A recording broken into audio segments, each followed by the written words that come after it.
Sadnam, dearly beloved and dear teachers and dear students and dear friends, I decided to make a video at last.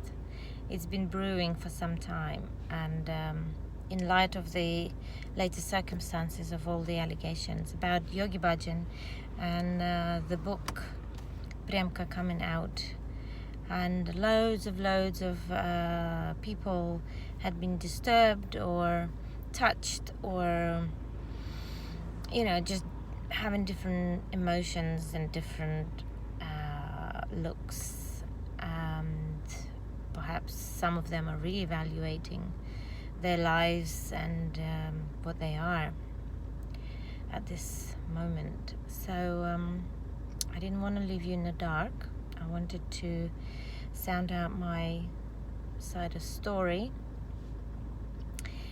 Just hopefully this will uplift you and support you and just shed some light. I am not trying to protect anybody. I'm not trying to stand up for Yogi Bhajan or stand up for Premka at all. I think both of them are present, and what they have to say is present in our lives. Premka's written a beautiful story, shared her story, and although I haven't read the book, I've seen her interview, and she's the most beautiful human being. And as a woman, I really felt her story, and she helped me to shed another layer of me that I was carrying and pretending to be someone I'm not. And as far as Yogi Bhajan is concerned, I'm not going to say he was or he wasn't. He probably did all these things that he did, and as well as he's been the most compassionate and amazing human being as well in his own right, and brought this Kundalini yoga to all of us. However, it might be 5,000 years old, or it might be just 50 years old. Who knows, and who fucking cares? But yes, about the swearing, by the way. Let me tell you about the dark side. And it's nice how I've got this a bit of a backlight going on, and like as if the gods are shining their light on me so I can speak. Yes, so jokes aside, now I used to have really big problem with my personal dark side. I used to want to be so perfect and so fluffy and so white that no one could have even spot any speck of dust on me. And then I was introduced to red tint, and then I was introduced to all of the messiness and all of the darkness and all of the murkiness and density of the dark side, and I have embraced it, and I'm still not at the end of my journey, but I have to say that the more I embrace the darkness in me and accept it as part of me, the more wholesome individual I become, and the more relaxed and the more solid and the more sustained individual I become.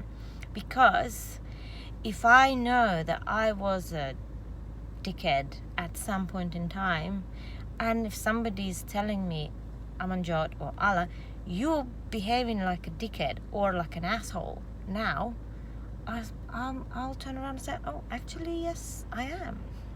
I'm not gonna try and pretend that I am not that, because I can be a bitch and I really enjoy it, but that's not my normal state of mind and state of being. And I like to swear, I really do. And even my husband used to have problem with me. He was saying, how can you be a yogi and swear? But yeah, well, I'm a swearing yogi. Can you take it? I can. And all the other things, what as a yogis, we have this like another pedestal to fit, another representation of us to fit. Oh, we have to be this and we have to be that and whatever. You know, we have to wear turban, we shouldn't wear the turban. We have to wear white, we, you know, can choose not to wear white. It really is up to you, you know, no matter what the rules are. The question is, are you happy to follow these rules, or are you happy with something different? These are the choices. And about the rules, hang on, there was a good thought there and I lost it, but never mind, it'll come back. I want to say there are so many choices in life nowadays. You know, you have to decide, you have to become your own guru and decide what is best for you. There are so many diets out there: Atkinson, paleo diet, vegetarianism, veganism, raw diet. I mean, you name it. You choose the one that works for you. You choose the one that works for your body at this present time. Doesn't mean it's going to last for the rest of your life, but it will work now, perhaps for so long, and then you'll have to be something else. You'll have to eat something else. So, you know, that's what I'm trying to say. And what I'm also trying to say, that whatever Yogi Bhajan did or didn't do, it was his story and it was his dark side. Everybody has a dark side. Moon has a dark side. Oh, sun doesn't. There's a thought. Didn't think of that. So there we go. And with the darkness,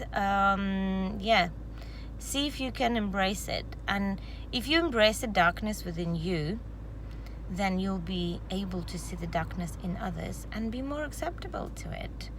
And I'm not saying this is okay to behave like this. No, it's not okay. But it takes two to tango. So it took two parties to create a situation. We live in the world of polarities. We live in the duality. We come to this plane, to this earth, through the second chakra of our mother. You know, come on. Okay, some of us are cesarean, all right? But most of people come through the second chakra, so we have to accept this. Can we accept this? Everything evolves around sex. Can we accept it? Everything evolves around the power struggle. Can we accept it? Can we balance the power? And how do we do that? These are the questions to ask. And as far as how can we judge what Yogi Bhajan did or didn't do, I want to say is that think of Henry VIII, who was a man living in Tudor times. He was not vegetarian. He ate loads of meat. In fact, he ate swans as well. You wouldn't be allowed to eat swan nowadays. They're all protected by the Queen. He also chopped heads of his wives off just because he wanted to shag another woman. And she said, only if I'm your wife. How clever is this? So these women and Henry VIII created history. They turned times. He created a new religion. This is big. Now, was he a nice man? Fuck no. All right?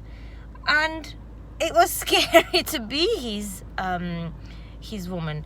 Another, Cleopatra. She said, if you want me, then you can have sex with me, but the following day your head will be chopped off. Now, was she a nice woman? Hell no. But does it really matter? That's not the point.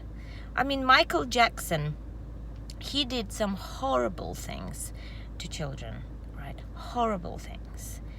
He was also a genius, and he had turned tides of the history, and he had put music on a different level and music videos on a different level for all of us.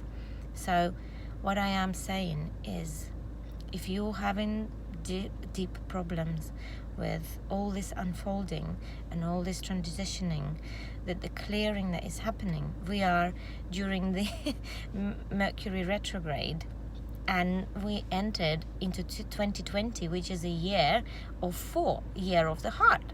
So that's your challenge. And funny enough, Yogi Bhajan all prepared us all for it. Can you stand the times? Can you stand the storm? Can you be the beacon of light? Can you remain a godly person?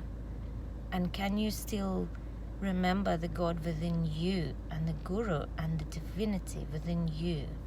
I definitely can. And I really like to dress up all white, and I love wearing my turban and shuni and pretend I'm so perfectly perfect and clinically clean. I love that feeling. But that's not true for 24 hours. It comes and goes. I can be really, really perfect, but I can be very, very imperfect as well. So this is my take on the soul. I love you all, and I wish you strength to go through this challenge, because it's just another challenge. And don't go along with ego. Ego likes drama. Ooh. The more the merrier, the louder the better. Now don't go that ego trip again, okay? And just evaluate what are those triggers for you in this story, in this situation, and why. What is in you haven't been cleared?